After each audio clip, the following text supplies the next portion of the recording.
بسم اللہ الرحمن الرحیم۔ شرارت قسط پہلی۔ دلہن کے ہاتھوں میں مہندی کیوں نہیں ہے امی؟ کسی بچی نے دلہن کو پر اشتیاق نظروں سے دیکھتے ہوئے اپنی ماں سے سوال کیا، اور جہاں اس کی بات پر اس کی ماں ٹھٹکی، وہیں دلہن کی بھی نظریں اپنے ہاتھوں پر ٹھہری۔ شفاف گلابی ہتھیلیاں، ویران اور بے رونق۔ اس عورت سے کوئی جواب نہ بن پڑا تو بچی کو ڈانٹ کر چپ کروا دیا، لیکن اس کے چپ کروانے سے کیا ہو سکتا تھا؟ حقیقت ساری دنیا جان گئی تھی، کچھ بھی چھپا ہوا نہیں تھا۔ نعمہ، تم ایسا کرو، دلہن کو اس کے بیڈ روم میں چھوڑ آؤ، تھک گئی ہوگی۔ عارفہ بیگم نے اپنی دیورانی کی بیٹی کو اشارہ کیا۔ وہ سمجھ گئی تھی، اس لیے فوراً اٹھ کھڑی ہوئی۔ آئیے بھابھی، آپ کو اوپر بیڈ روم میں چھوڑ آؤں۔ نعمہ نے اس کا بازو تھامتے ہوئے سہارا دیا، وہ بھی اس ماحول سے جلد از جلد نکلنا چاہتی تھی، اس لیے کھڑی ہو گئی۔ کہاں جا رہے ہیں آپ لوگ؟ وہ اچانک ڈرائنگ روم کے دروازے سے داخل ہوا۔ نعمہ کے ساتھ دلہن کے قدم بھی تھم گئے۔ سامنے وہ دیوار بنا کھڑا تھا۔ دلہن رخصتی کے بعد کہاں جاتی ہے؟ نعمہ نے تایا زاد بھائی کو شرارت سے دیکھا۔ عام دلہنیں تو رخصتی کے بعد اپنے شوہر کے بیڈ روم میں ہی جاتی ہیں، لیکن اگر دلہن خاص ہو اور جیدار ہو تو کہیں بھیجی جا سکتی ہے۔ وہ دلہن کو گہری نظروں سے دیکھتے ہوئے کہنے لگا۔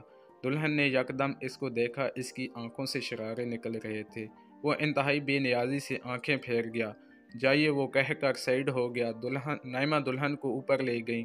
بیڈ روم کا دروازہ کھول کر اندر داخل ہوئی۔ تازہ پھولوں کی مہک ایک جھونکے کی طرح آئی۔ دلہن کا دماغ خوشبو سے جھنجھلا سا گیا۔ وہ ٹھٹک گئی۔ اندر کسی کے ارمان سجے تھے، اور ان ارمانوں پر وہ قدم رکھنے جا رہی تھی، گویا روندنے جا رہی تھی۔ اس کے قدم من بھر کے ہو گئے تھے۔ وہ دہلیز پر قدم نہیں رکھنا چاہتی تھی۔ جب کسی زندگی میں ہی قدم رکھ لیا تھا تو دہلیز کیا میں نے رکھتی؟ نعمہ اسے بیڈ پر بٹھا کر چلی گئی تھی، اور اسے پھولوں سے سجا بیڈ انگاروں کا محسوس ہوا تھا، دل جیسے تپتے توے پر رکھ دیا گیا ہو۔ رات اچھی خاصی گہری ہو چکی تھی جب اسے اپنے بیڈ روم میں جانے کا خیال آیا۔ وہ گھڑی میں ٹائم دیکھتے ہوئے اٹھ کھڑا ہوا۔ اپنے دوست حسان کو رخصت کرنے کے بعد وہ روم کی طرف بڑھا اور سیڑھیاں طے کرتا ہوا اپنے بیڈ روم میں آیا۔ بیڈ روم کا دروازہ لاک کر کے پلٹا تو ٹھٹک کر رہ گیا۔ دلہن کے ساتھ ساتھ کمرے کا حلیہ بھی بگڑا ہوا تھا۔ انتہائی خوبصورت پھولوں کی چادر زمین پر ڈھیر تھی۔ سائڈ ٹیبل پر رکھے گئے گلدان ٹوٹ کر پھولوں سمیت زمین پر بکھرے ہوئے تھے۔ ڈریسنگ ٹیبل کی ساری چیزیں اوندھی پڑی تھی۔ دلہن کا اپنا دوپٹہ آدھے صوفے پر اور آدھا نیچے لٹک رہا تھا۔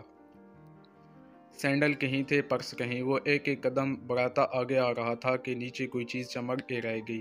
اس نے قدم پیچھے اٹھایا اور دیکھا وہ دلہن کا سونے کا گلو بند تھا، جو اپنی ناقدری پر رو رہا تھا۔ اس نے جھک کر گلو بند اٹھایا، اس کے کچھ موتی ٹوٹ گئے تھے۔ اس نے وہ گلو بند صوفے کے سامنے کرسٹل ٹیبل پر رکھ دیا۔ وہ خود بیڈ پر اوندھی لیٹی تھی، چہرے پر تکیہ رکھا ہوا تھا۔ مہروز کا پسندیدہ سلور کلر کا لہنگا پہنا ہوا تھا، مگر دوپٹہ صوفے پر جھول رہا تھا۔ وہ قدم بچا بچا کر بیڈ کے قریب آیا۔ رابی، اس کی بھاری آواز بآسانی اس کے کانوں تک پہنچی تھی۔ رابی، اس نے دوبارہ آواز دی، مگر وہ ٹس سے مس نہ ہوئی۔ وہ جیسے ہی تھوڑا قریب ہوا، اس کی نظر دلہن کو کمر پر پڑی۔ پچھلا گلا خاصا گہرا تھا، دودھیا رنگت سلور رنگ کو مانند کر رہی تھی۔ اس نے بامشکل اپنی نظریں چرائی۔ ہیلو، سو گئی؟ اس نے ہاتھ بڑھا کر اس کا بازو ہلایا۔ اس کے لمس سے یک دم کرنٹ کھا کر اٹھ بیٹھی۔ Don't touch me mister Mehroz Bakht, اس نے انگلی اٹھا کر کہا۔ کیوں، کیا تم میری بیوی نہیں ہو؟ وہ اس کی آنکھوں میں آنکھیں ڈالتے ہوئے کہنے لگا۔ نہیں ہوں، میں تمہاری بیوی نہیں ہوں، سمجھے تم؟ وہ چلا اٹھی۔ تو پھر یہاں میرے بیڈ روم میں کیا کر رہی ہو؟ وہ انتہائی اطمینان سے کہہ رہا تھا۔ سزا بھگت رہی ہوں، اپنے کیے کی سزا، وہ چلا کر کہنے لگی۔ مہروز اسے سرتاپا دیکھ کر رہ گیا۔ روئی روئی سرخ آنکھیں، مٹا مٹا میک اپ، کندھوں پر بکھرے ہوئے شولڈر کٹنگ سلکی بال اور بنا دوپٹے کے اجاگر رائیاں نظر ہٹا نہیں رہی تھی۔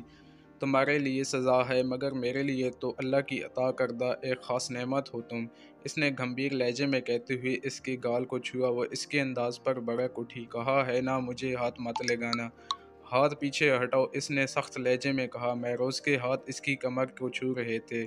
اسے ایسا لگا جیسے اس کے جسم پر بچھو رینگ رہے ہوں۔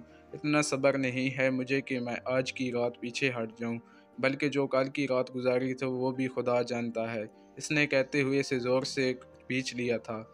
میں کہہ رہی ہوں مجھے ہاتھ مت لگاؤ، وہ پھنکار کر کہتی ہوئی اس پر جمٹ پڑی۔ وہ اسے اپنے ناخنوں سے نوچنے کی کوشش کر رہی تھی اور وہ اپنے بچاؤ کے لیے اس کے ہاتھ روک رہا تھا، لیکن جیسے ہی رابی کے ناخنوں نے اس کی گردن پر خراش ڈالی، وہ اپنے غصہ کنٹرول نہیں کر سکا اور یکدم اس کا ہاتھ اٹھ گیا۔ وہ اس کی بھاری ہاتھ سے تھپڑ کھا کر پیچھے کی طرف بیڈ پر گری۔ بس بہت ہو گیا تمہارا تماشا، ہر چیز کی حد ہوتی ہے، اپنی حد میں رہنا سیکھو۔ وہ پہلی بار یوں غصے سے دہاڑا۔ تم مجھے حد بتا رہے ہو؟ حد تم نے پار کی ہے۔ وہ تھپڑ کی تکلیف بھول کر پھر سیدھی کھڑی ہوئی۔ مجھے حد پار کرنے کا راستہ تم نے دکھایا تھا، وہ زور دے کر بولا۔ میں نے تو ایک شرارت کی تھی، وہ روسی ہوئی، لیکن میں نے کوئی شرارت نہیں کی۔ میں کل بھی سنجیدہ تھا، آج بھی سنجیدہ ہوں۔ تم کسی بھی کورٹ میں چلی جاؤ، میرا قصور کہیں بھی ثابت نہیں ہوگا۔ اس نے جبا کر کہا۔ تم اتنے بے قصور بھی نہیں ہو، وہ چیخی۔ میں اتنا قصوروار بھی نہیں ہوں، اس نے کاندھے اچکائے۔ تم پچھتاؤ گے اپنے فیصلے پر، فی الحال تو پچھتانے کا وقت تمہارا ہے۔ وہ پھر پرسکون ہو چکا تھا۔ جاری ہے۔ نیکسٹ ایپیسوڈ دیکھنے کے لیے ہمارے چینل کو سبسکرائب کریں۔